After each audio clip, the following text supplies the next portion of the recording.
దేవుని వలన పుట్టిన వారు. ఇప్పుడు పుట్టిన వారి గురించి కాదు మనం మాట్లాడుకుంటున్నాము. మనం రక్తేచ్ఛల వలన, శరీరేచ్ఛల వలన, మనసేచ్ఛల వలన జన్మించిన వారి గురించి మాట్లాడుకుంటున్నాం. అలా జన్మించినటువంటి మనము దేవుని వలన పుట్టాలంటే మనం ఏం చేయాలి? దేవునికి మహిమ కలుగును గాక. హల్లెలూయా. యోహాను రాసిన మొదటి పత్రిక, యోహాను రాసిన మొదటి పత్రిక 5వ అధ్యాయం తెలిసి ఒకరు 5వ అధ్యాయం తెలిసి ఉన్నది, మిగతా వారు వేరొక స్థితిలో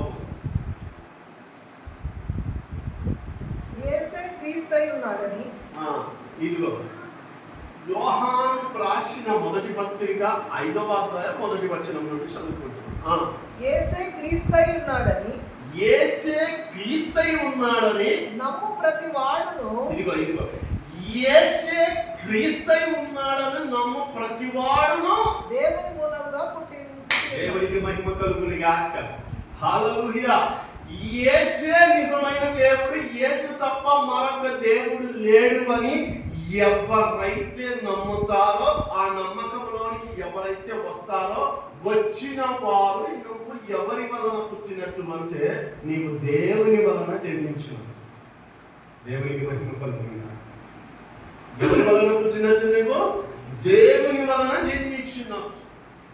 అయితే నీ పుట్టుక ఎలా ఉంటున్నా కూడా రక్తం కావచ్చు, శరీరం కావచ్చు, మనసేచ్ఛ వలన కావచ్చు, పుట్టినటువంటి నీవు ఇక క్రొత్తగా జన్మించడానికి నువ్వు సిద్ధపడాలి. నువ్వు క్రొత్తగా జన్మించడానికి సిద్ధపడాలి.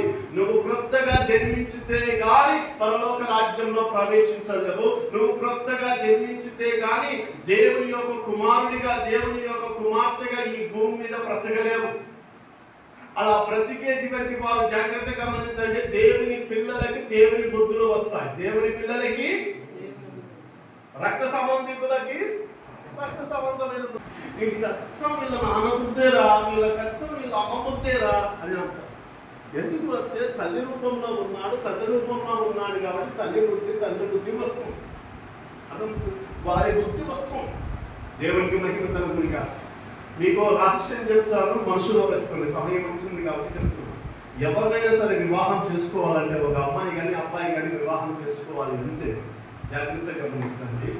అమ్మాయిని కానీ అబ్బాయిని కానీ చూడకూడదు. అమ్మాయిని కానీ అబ్బాయిని కానీ చూడకూడదు.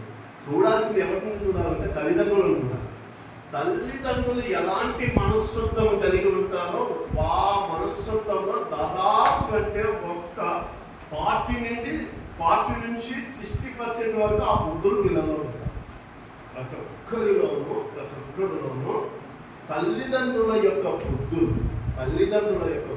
తండ్రి కావచ్చు, తల్లిది కావచ్చు, ఎవరికి ఎక్కువ ఎవరికి తక్కువ అనేది కాదు. కొందరికి తండ్రిది 20% ఉంటే తల్లిది 30% ఉండొచ్చు, లేదంటే 20% ఉండొచ్చు, లేదంటే తల్లిది 10% ఉంటే తల్లిది 40% ఇలాగా ఉండొచ్చు. కానీ అది ఎలా ఉంటుందో తెలియదు. కానీ మొత్తానికైతే తల్లిదండ్రుల యొక్క గుణాలు పిల్లల మీద మాత్రం ఆ బుద్ధులు అనేది.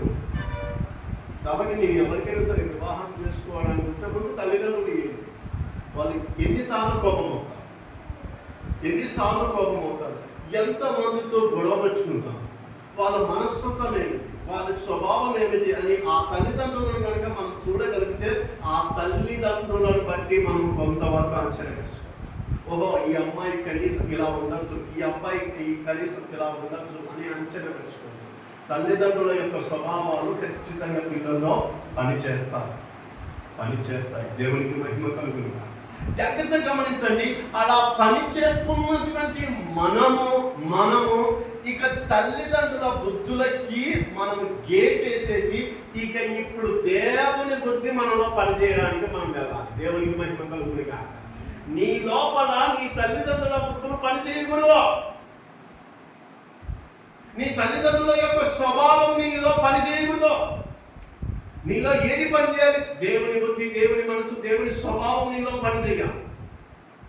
కాబట్టి అలా పని చేయాలంటే ఇప్పుడు నువ్వేం చేయాలి?